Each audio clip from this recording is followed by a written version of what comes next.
കോടതിയിലേക്ക് പോകും വഴിയുള്ള TP കേസ് പ്രതികളുടെ പരസ്യ മദ്യപാനത്തിൽ പോലീസ് ഇതുവരെ കേസെടുത്തിട്ടില്ല. അതെന്താ അങ്ങനെ?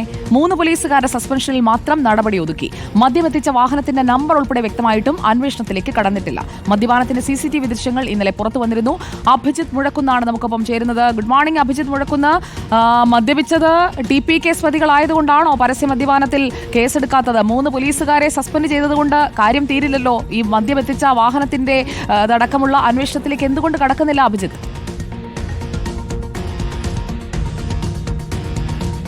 Sujaya, good morning. അതുതന്നെയാണ് ഏറ്റവും പ്രധാനപ്പെട്ട ചോദ്യം. കാരണം പരസ്യ മദ്യപാനം പോലീസുകാരുടെ സാന്നിധ്യത്തിൽ ഒരു കൊലക്കേസ് പ്രതി നടത്തുന്നു.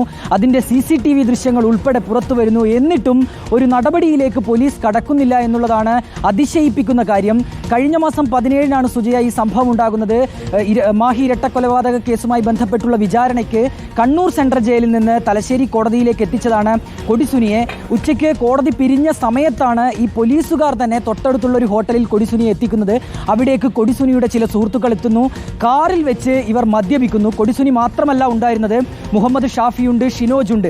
ഇവരുടെയൊക്കെ ഈ പരസ്യ മദ്യപാനത്തിന്റെ ദൃശ്യങ്ങൾ പകൽ പോലെ വ്യക്തമാക്കുന്ന രീതിയിൽ ഇന്നലെ CCTV ദൃശ്യങ്ങളും പുറത്തു വന്നു. പക്ഷേ എന്നിട്ടും ഒരു FIR രജിസ്റ്റർ ചെയ്യാൻ പോലീസ് ഇതുവരെ തയ്യാറായിട്ടില്ല. ഇതിപ്പോൾ മറ്റൊരു കാര്യം, ഈ സംഭവം ഉണ്ടായതിന് പിന്നാലെ തന്നെ 3 CPOമാർക്കെതിരെ വകുപ്പ് തല നടപടിയെടുത്ത് പോലീസ് കൈകഴുകുന്ന കാഴ്ച കൂടിയാണ് കണ്ടത്. ഇങ്ങനെ ഈ 3 പോലീസുകാർ മാത്രം വിചാരിച്ചാൽ കൊടിസുനിയെ പോലെയുള്ള ഒരാൾക്ക് ഇങ്ങനെ പരസ്യമായി മദ്യപിക്കാനുള്ള അവസരം ഉണ്ടാകുമോ എന്നുള്ള ചോദ്യം പ്രസക്തമാണ്. ഏതായാലും ഈ CCTV വന്നതിന്റെ പശ്ചാത്തലത്തിൽ ഇനിയൊരു നടപടിയിലേക്ക് പോലീസ് കടക്കുമോ എന്നുള്ളതാണ് ആകാംക്ഷയുണ്ടാക്കുന്ന ചോദ്യം.